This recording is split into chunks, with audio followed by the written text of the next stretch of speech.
Well, hey de ho, everybody. Welcome back to the Square the Circle Music channel.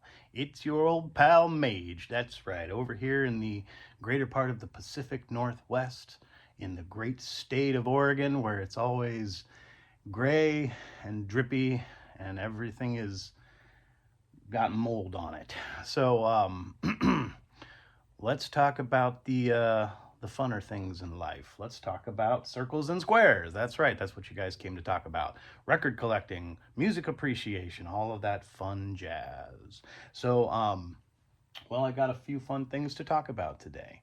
It's been a while since I've done any YouTubery, so I thought maybe we could sit and chat about music and sharing music with friends.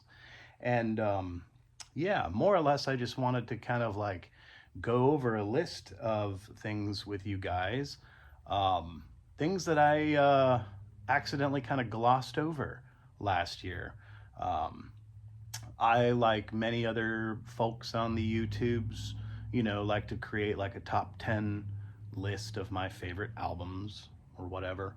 And so I just wanted to talk about some selections that kind of not missed the mark, uh, just stuff that I just wasn't privy to. Either I was noticed it like far too late into the year, and so it didn't end up on my list, or I just didn't familiarize myself with it well enough for it to end up on my top 10 list or whatever. But these are all fantastic albums that I urge all of you to go and check out on your own, and they're just magnificent. And I've just been enjoying them so much here the last 3 or 4 months now that we're in this whole new year. And so yeah, like I said, I'll be as succinct as possible and just kind of get into this list. These are albums that I feel deserve a lot of appreciation and a lot of acknowledgement. And like I said, I just kind of like I didn't catch wind of these albums until it was far too late to put them on the best of the 2024 list. So again, like I said, these are all 2024 albums. These aren't albums, that are like from the first part of this year. Stuff that just got glossed over a little bit. So, yeah, I'll just start with a really fantastic album that I stumbled across, like right around January, basically, of this year. And just I guess for lack of a better term, I just kind of immediately fell in love with it.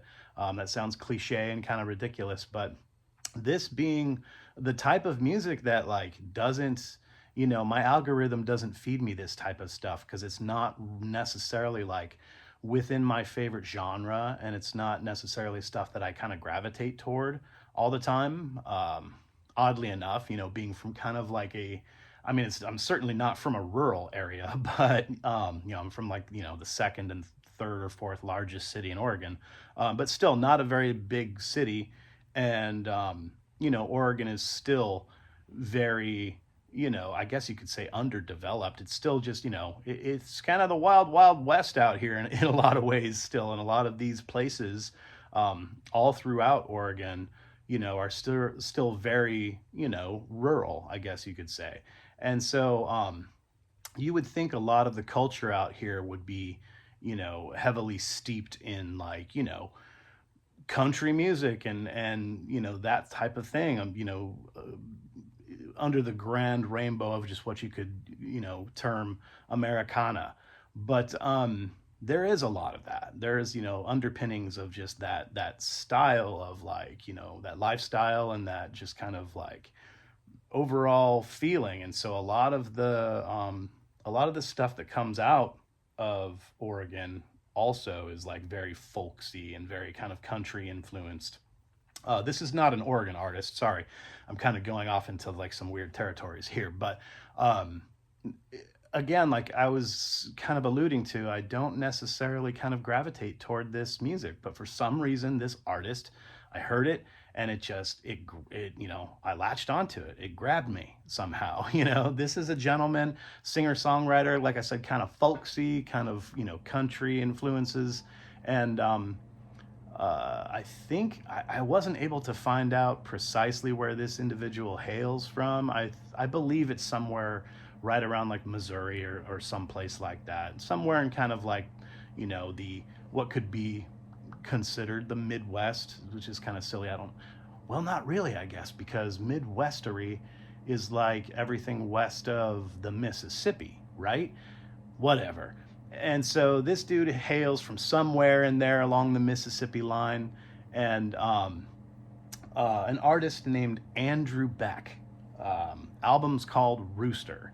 Came out mid last year, and just what a fantastic album. It's got a bit of a theme to it. Again, researching this individual and researching the album, I think I'm not sure if he intended the album to have this type of kind of, thematic element to it, but in order to like promote himself, and because it's an entirely independent release, I'm pretty sure. I don't think he's on any kind of, big label, and it didn't really receive any type of fanfare. In order to promote himself and his album, he was like going on like local television, news channels and stuff like that, and kind of driving north to south and up and down, that kind of like Mississippi River area, and hitting all the states. And I guess he bought up, correct me if I'm wrong about this, anyone that knows about this artist, but I'm pretty sure like he did this. He like drove up and down and like bought billboard space along the highways and like put up his album, and each billboard that he put up in a different state had a different theme, and it was themed around each individual song on his album. It's at least about 10 to 12 tracks on this album, all very short and sweet, but just kind of funny and quirky, and just a really really terrific artist, really great vocal performance. Nothing exemplary as far as kind of like technicality or anything. Again, it's just it's country music, it's modern kind of folk country, almost kind of country pop, I guess you could say. But I don't know, like I said, I normally don't gravitate toward this type of stuff, but I really liked his voice, I really liked his style. Lots of kind of like subtle humor, and just really endearing. But yeah, I guess I couldn't really say much more about it. So some of the more notable tracks, I wrote down a little list here. More notable tracks being a song called Strike with Lightning. So you can Google that song and check that out. Another song called Downstream. Those two songs happen to be my favorites on the albums. But again, the whole album is just kind of like, it just kind of rolls along like a steady kind of stream of just, I don't know. It's just really great. Lots of, it's got a real organic sense to it. So obviously it's an independent release. There's not like huge amounts of like, production, ton of money spent on it or anything like that. Like I said, very organic, but also some really, because you have that kind of like organic feeling and sense coming from the guy, he probably did a lot of the instrumentations and the production stuff himself in the studio. And I like that. And like I said, I like that kind of rootsy, organic feel to my folk, country music. And even some really cool elements of almost kind of like psychedelic, kind of almost kind of cosmic country is like a thing that people are kind of really into these days. And all of his players that he hired to help him make the album, just really fantastic. Great drumming and great like there's some dobro, and there's some like pedal steel, and there's some just lots of great things going on. So if anyone digs a little bit of that kind of like almost kind of like psychedelic cosmic country, but fun and quirky and cool, check him out. Andrew Beck, and the album's called Rooster. Another really great album from last year that I kind of missed, kind of blew by me in the wind, is artists that I'm not like hyper familiar with, but it was really cool to see these two dudes like get a companionship and I think they've done a couple albums together, but this is their most recent. An individual, these are Australians, a couple of Aussie dudes, and very famous in their own right. The gentleman named Ambrose Kenny Smith, he's also in the group King Gizzard and the Lizard Wizard, and is hugely responsible for a lot of their sound and style, and he writes a huge majority of the tunes. I think he plays primarily guitar and some keyboards and some other things going on in that band in King Gizzard. But this is his project with another friend of his in Australia, What was his name? His name's Jay Watson, very famous as well. He has been in numerous groups. He was a founding member of the group Pond, and also what else was he responsible for? Oh yeah, he's a touring member and a player with the other very famous Australian artist Tame Impala. And so you can kind of like you can see all of these like just a again a huge rainbow of influences that these gentlemen have, and when they come together it's just like it's just wild. It's so great. Lots of just kind of like mellowed out kind of like soul funky kind of like I guess you could say some moments of kind of like danceable disco techno funk, but also really kind of, you know, rootsy indie kind of cool sound. I don't know. I love this album. It's just a wonderful pastiche of just like so many different genres, and they're both such great vocalists and instrumentalists that it's just kind of like a ne'er-do-wrong kind of situation. Just every little bit and piece of it in so many different wide types of genres. It makes for a real good time. It's a lot of fun. So everybody check it out. Sorry, did I even mention the name of the the group that they call themselves? They call themselves Gum, Gum, Gum. And the album's called Ill Times. So everybody get on the players or whatever you use and to check out Ill Times. The title track, yeah, the title track Ill Times is fantastic. And I think, Ambrose Kenny Smith does a vast majority of the vocals and singing on this album, but the ones that Jay Watson or Gum, so I guess, sorry, that's not the name of their moniker of like the group. Gum is Jay Watson's moniker. So anyway, sorry, the album is put out under the artist name Gum. But yeah, check out the tracks. Ill Times. Jay Watson sings on the track called The Gloater. I think it's the final track on the album. That's probably one of my favorites. A really fantastic track. Really cool, like I said, just interesting progressive moments too. Like, yeah, love it. So yeah, everybody check that album out. What's next on my list? Oh man, this was a big one for me because this band, their first release, their big breakout into the world was huge to me. And I discovered this band, I don't know, it was probably like 5 years ago now. And I was hoping that they weren't going to fizzle out and just disappear. And yeah, coming across their newest release from 2024 that somehow, again, like it just like, I missed it. It definitely would have been on my top 10 of 2024. And so here I am mentioning it. But everybody has probably caught wind of that amazing band from France called Slift. Well, Slift had a new release last year called Ilion. I believe that's how you pronounce it. Ilion. Wow. So magnificent. And they've taken it to even greater heights than what they were doing with their first release called Uman back in like 2020, I think it was 20 or 21. Beautiful art and just their brand of just like psychedelic space rock thrash mixed with metal mixed with so much cool stuff. What a wild ride. And if you like stuff of kind of a bit of a heavier caliber, you know what I mean, you're just gonna love this. And they, like I said, they took the whole like space rock, like anthemic kind of just prog wizardry, like they took it to just like new galaxies. They're in a whole different galaxy.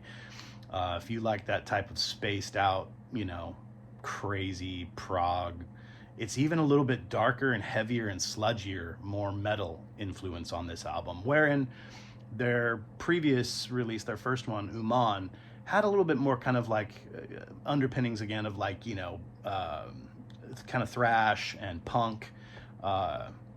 This was far more kind of like heavy, doomy. They have a couple of really wicked cool music videos on YouTube right now for a couple of their tracks. My favorite tracks happen to be one called Nim, Nimh. That's got a video, I believe, so check that out. Another one of my favorites is called Enter the Loop, another great track. Um, Again, just really great, just kind of like overall artistic presentation that these guys are giving the world. These French guys, man, French rock and roll these days. In the last 5, 6 years, I've discovered so much great stuff coming out of France. So, yeah, everybody check that out. Slift and their album Ilion from last year. Can't believe I missed that one. All right, what's next on my list? Another one that's really important to check out. This is a fun group, really great group. I'm glad I discovered them. They have a huge amount of music out there. I was surprised that I've never stumbled across them because, again, I get a lot of stuff in my algorithm coming to me from another Australian group because the Aussies had, again, a lot of really great stuff coming out of Australia. And so this is a group that's a little bit more kind of like, mellow, funk, kind of danceable groove tunes, which again is not necessarily something that I always kind of like instinctively go for. But when a band does it right, it really tickles my fancy and I love it. And these guys are so just kind of like, again, kind of that lo-fi, mellow funk sound, kind of doing what, everyone loves about the band Khruangbin, doing that kind of thing, but way more kind of like danceable, funky, progressive, lots of really amazing keyboard work going. The guy who's the keyboardist and the singer, really just nails it, has so many interesting, cool keyboards and gizmos that he's using. And so you just get a really wide array of sounds and influences. And like I said, very proggy in moments, but more or less it's just kind of really smooth, lo-fi, funky groove tube music. Anyway, sorry, this is a group called Mild Life. So everybody get on, whatever you use, check out Mild Life.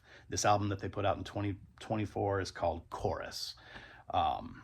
Yeah, really magnificent.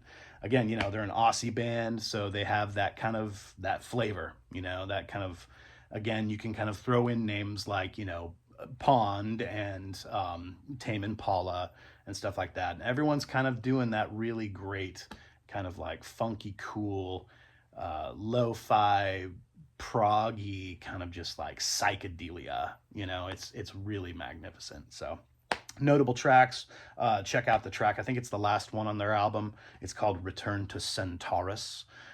Really cool song. Another really great one called Yourself. Check that song out too. Really great vocal performance too, especially on the song Yourself. The guy really just, really mild delivery, very cool, but he's got a beautiful voice. They just nail it. Super great band. All right, I'll try to push this along a little bit quicker because there's some other stuff that I kind of wanted to share with you guys this afternoon as well. Going into a really cool place here with these last few because this is stuff that's really important to me. I really love and appreciate progressive rock. Anyone that watches this goofy little channel of mine knows that I have a big place in my heart for all things prog. So this is a group I have definitely heard of before and never have really given the time of day. Not really sure why. But with this 2024 release, they just kind of solidified themselves as being just, world leaders of neo-prog. I'm sure you've all heard of this, and any of you proggers out there, know of the band Riverside. Well, Riverside had an album last year in 2024 that I had no idea until, probably had to have been November or December before I even caught wind of this, and I was just blown away. It's just got every little bit and piece about prog that I love because it also injects all kinds of really fantastic elements of even just pop music, and just kind of electronic music and just all kinds of really cool synth wave and dark kind of ambient moments and stuff. But yeah, Riverside's album from 2024, I believe I'm not sure exactly. It's an interesting play on words here, but they took the word identity and they took off the I and the D. So it's not supposed to be ID entity. I think it's supposed to be id entity. I don't know. However they wanted it to be said, I'm not sure. id entity, ID entity. Anyway, cool play on words, wicked cool album. Like I said, just has all kinds of fantastic elements that, like these neo proggers are supposed to do. It's not just supposed to be just kind of like just a straight rip off of like the old days. You need to inject all kinds of really fantastic elements of modern day contemporary music, and that's what they do. Not just, contemporary music of our day, of right now. There's also really cool elements of, like I said, that like 80s and 90s, like electro pop kind of cool stuff. Just like what, the prog giants were kind of starting to usher in the 80s, with, bands like Yes and Genesis. Like they were kind of getting poppy, and that was fine by me because I was just a kid. And so I was just listening to radio rock in the 80s and I loved it.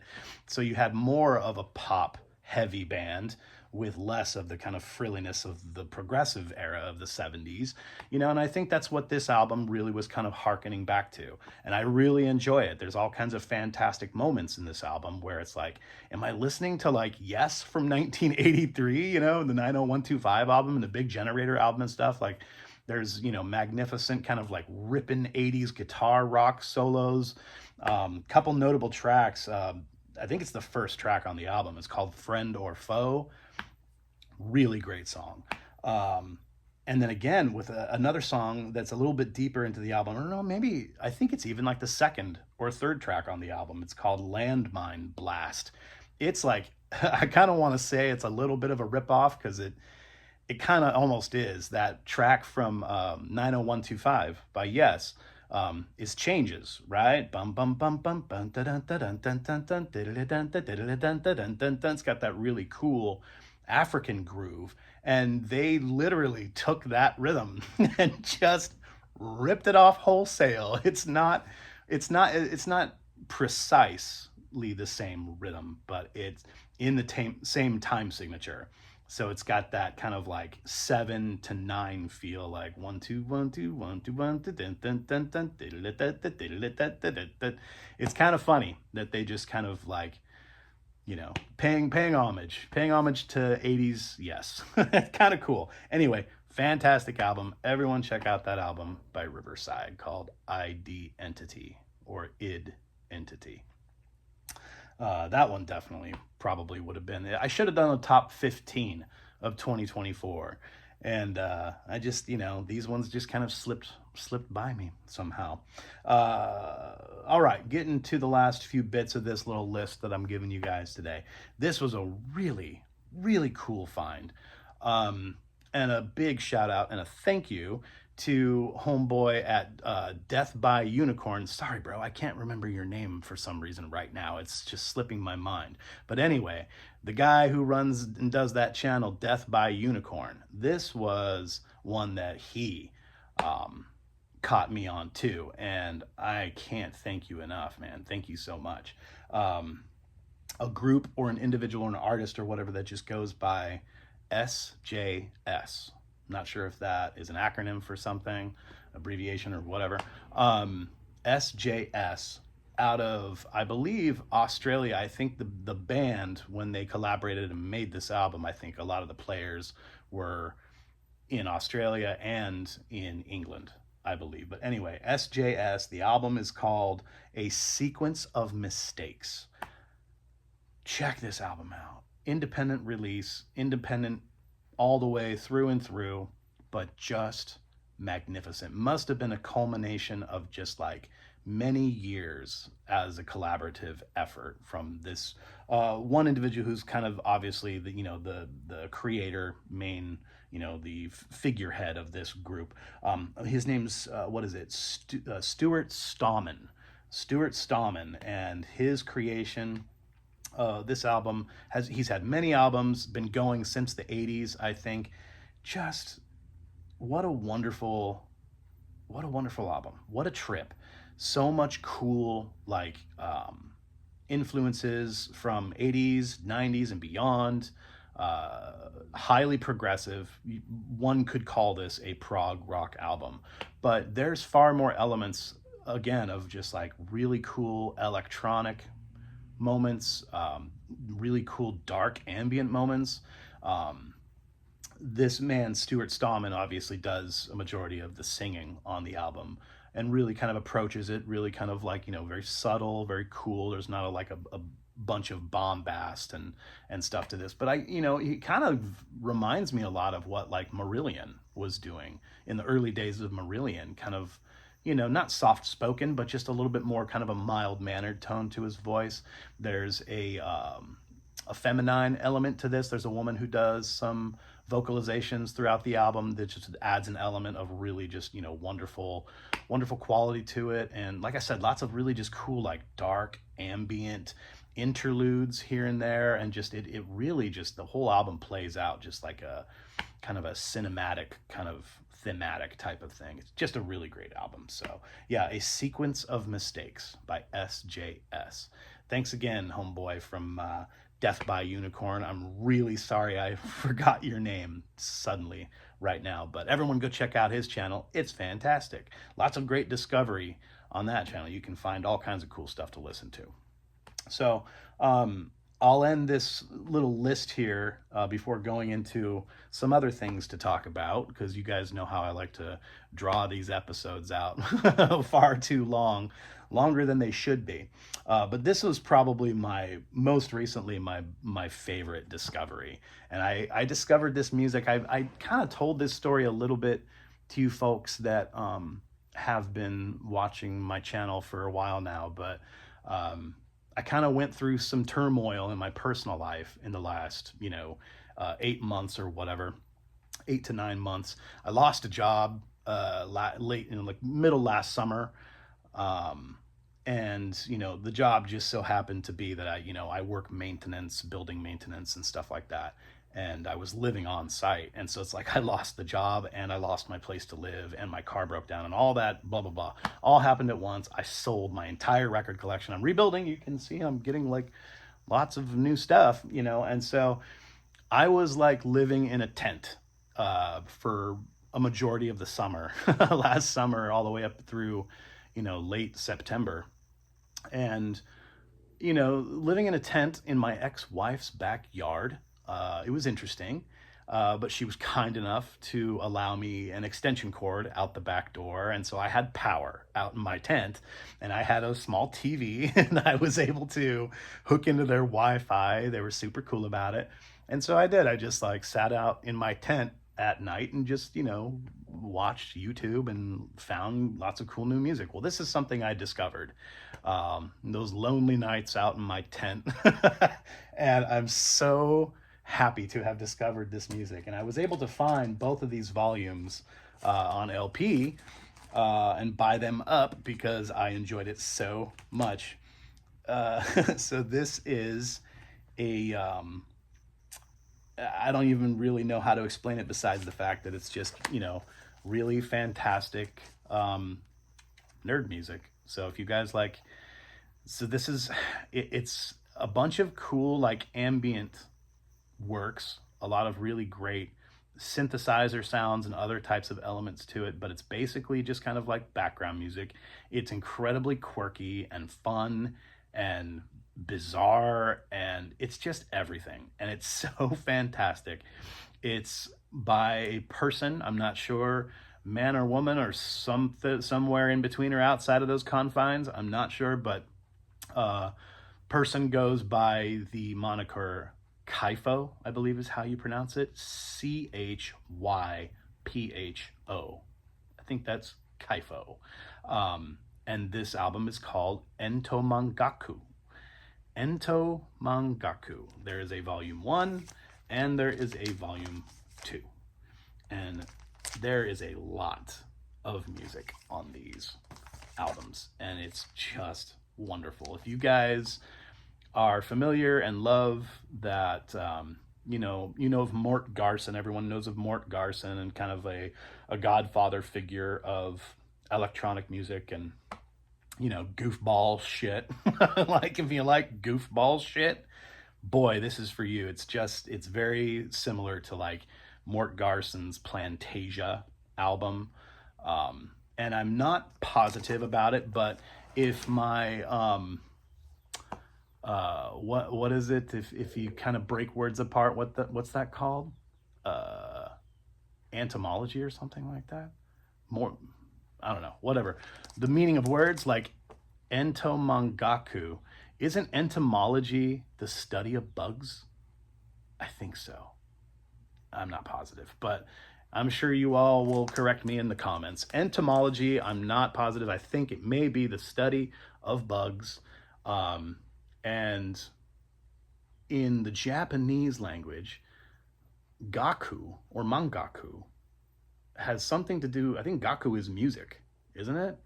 I'm looking and sounding like a complete moron right now. But anyway, in my stupid fucking brain, I like to think that entomangaku means music for bugs. So I'm just gonna roll with that, and it's got to be, you know what I mean? And I'm pretty sure that that was the whole meaning around this was this is music for bugs, and it's just themed around the quirkiness and the weirdness surrounding the world of insects, and it's freaking awesome. It's all instrumental. Moments of it, obviously, it's all ambient. Moments of it are very minimalistic, so that's kind of again kind of the shout out to the world of Japanese ambient, which is usually pretty minimalist to a certain degree.